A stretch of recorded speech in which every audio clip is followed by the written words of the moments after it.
You're back. It's me, Natalie Diaz, founder of Twiniversity and author of What to Do When You're Having Two.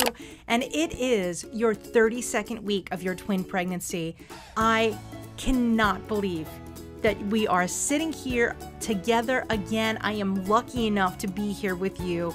I'm so excited for your 32nd week. Let's talk about all the things that we could do this week, and let's celebrate that we made it. Woo woo!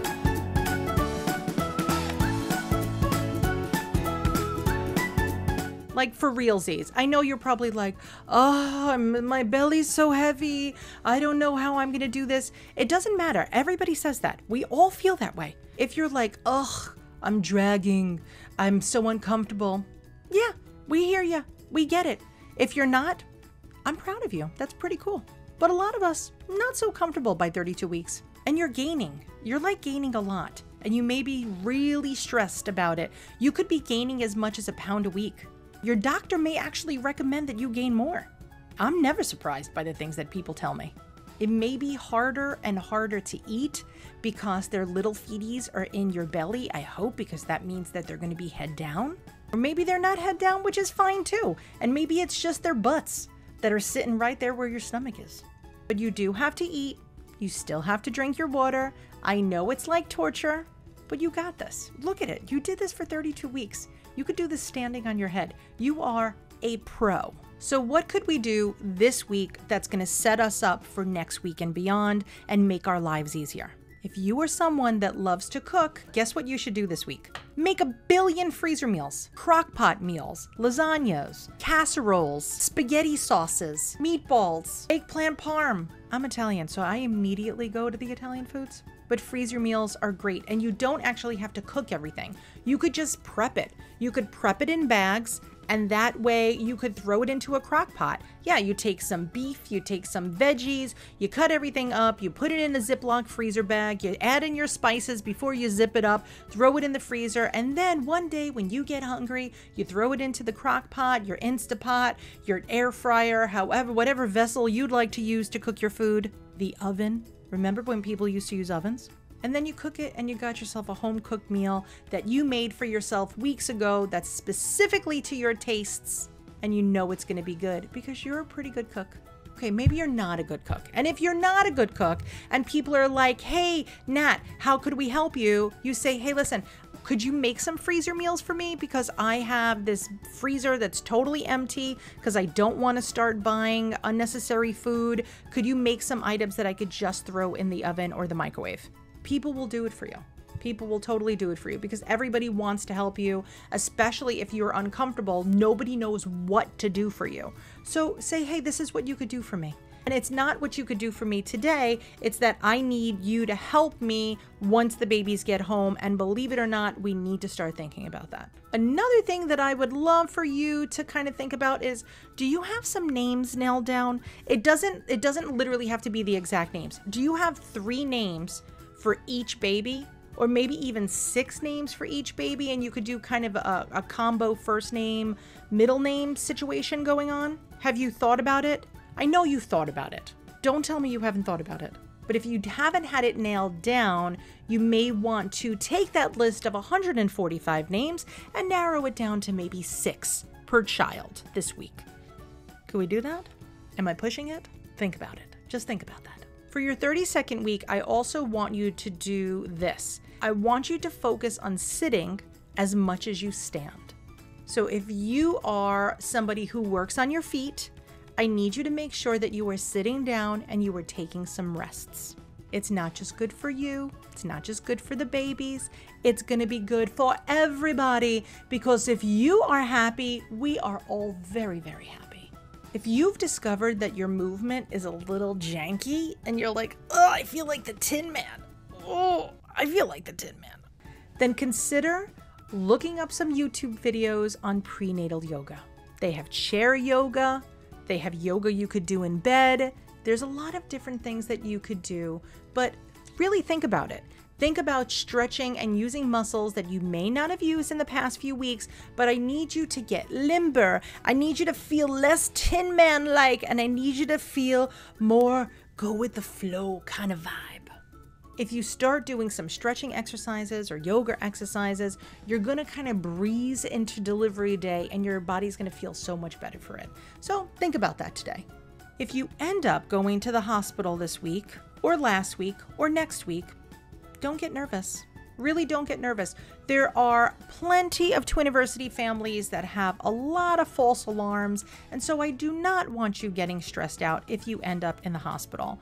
Just make sure that you have your routing planned. We discussed this a few weeks ago of, where you're going to go in, at what time of day, who's going to take you. I don't want you to drive yourself if you think you might be in labor, but really, really, really pay attention to your body.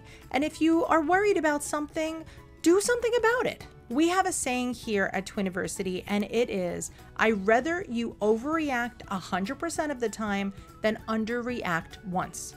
And that is the God's honest truth. And I really mean that, because a lot of times I get calls from moms that will say, Nat, I'm feeling this pressure. I'm worried about this. Why are you calling me?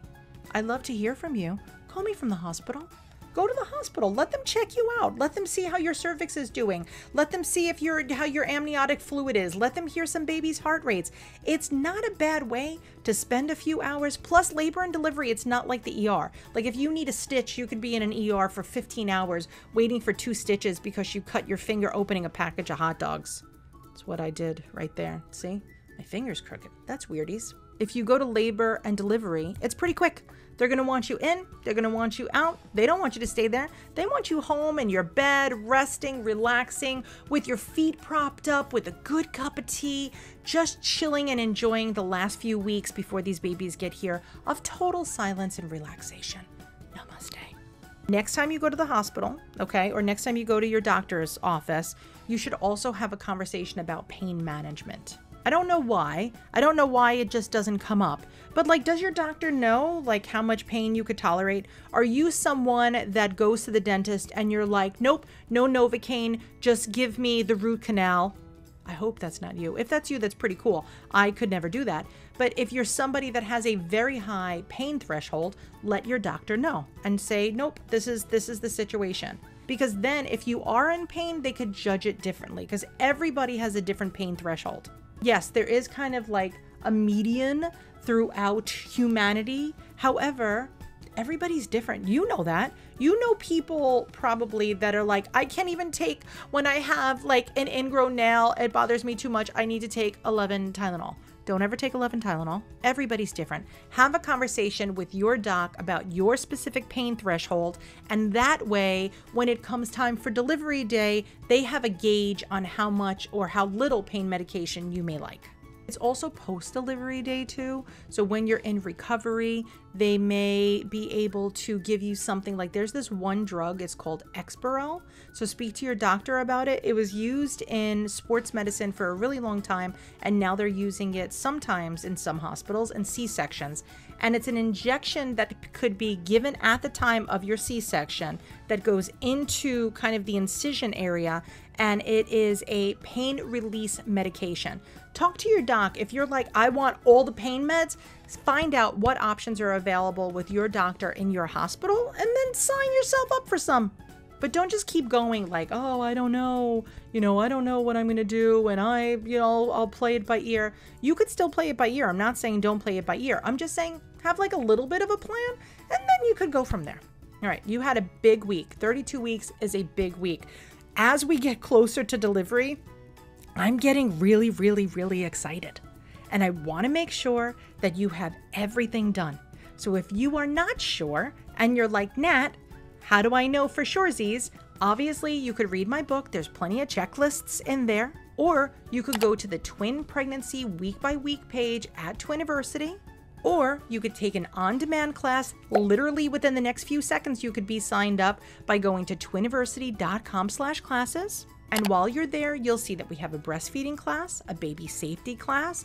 We have a twins after singleton class. There's a bunch of classes. I don't even know what we have up there today. Go check it out. And if you want the extra hand holding, join me for a live class. And that way you get to ask all the questions that you have live with us on Zoom. That's how we roll. It's every month. You could always find one. I'm always around. So head on over to our webpage, or if you need anything and you're like, Nat, specifically, I have a question, blah, blah, blah, email me, community@twiniversity.com. I'm easy to find. Or you could drop us a direct message on literally any social platform. We're just at Twiniversity on all of them. But holy smokes, 32 weeks, 32 weeks, 32 weeks. I just want to keep saying that because it's such a big milestone. I'm so proud of you. I'm so excited. I know it's not easy. Trust me, I know it is not easy. Don't forget, I am one of you. I know it's not easy, but you're doing it.